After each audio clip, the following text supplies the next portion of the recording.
There have now been 7 ballot initiatives on abortion rights since Roe was overturned.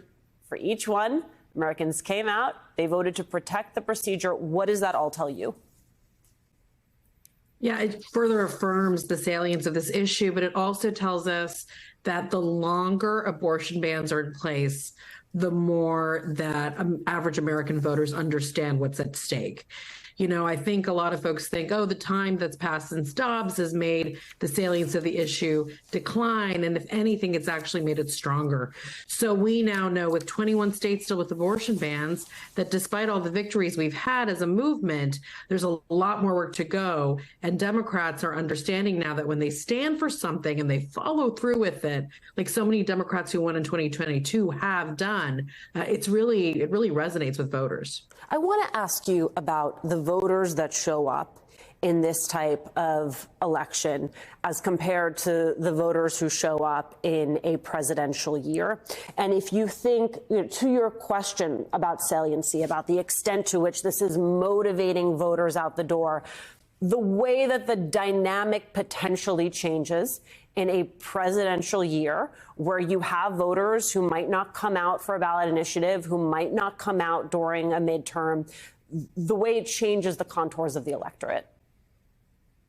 You know, I think we know that in a presidential, we see higher turnout. We see voters who, as you said, only come out every 4 years, basically. What we know, however, is the harder to motivate voters, usually turn out in that year. What we found is what's really powerful, and I agree with Tom, my colleague Tom Bonnier, in his piece in the New York Times, is that this is an issue that seems to be crossing demographics and crossing party affiliation, right? We're seeing in Ohio the majority of independents, 18% of Republicans, the majority of people of color voting for this issue, unprecedented turnout with young people. So in a presidential year, what this tells us, again, is if we are running on this issue, however, in combination with many other issues, we know the economy will continue to be an important one. We also know from our research, Alicia, that when we talk about abortion in conjunction with maternal mortality, the care economy, the child care crisis, it becomes even more powerful. So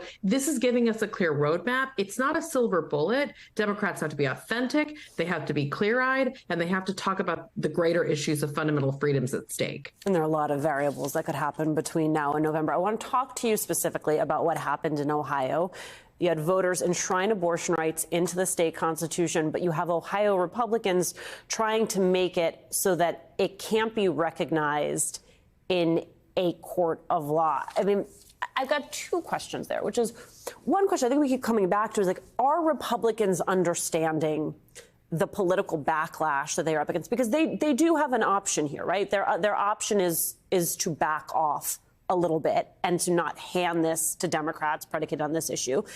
There's also the question of just how far they are willing to go to ignore the will of voters. Well, we know in Ohio, they're willing to go pretty far. They put a ballot initiative earlier in the year, you remember in August, that would have changed the threshold for this November ballot initiative to pass. So when we found over and over again that when Republicans can't win, they try to change the rules. So this is not at all a shock. It's deeply disappointing.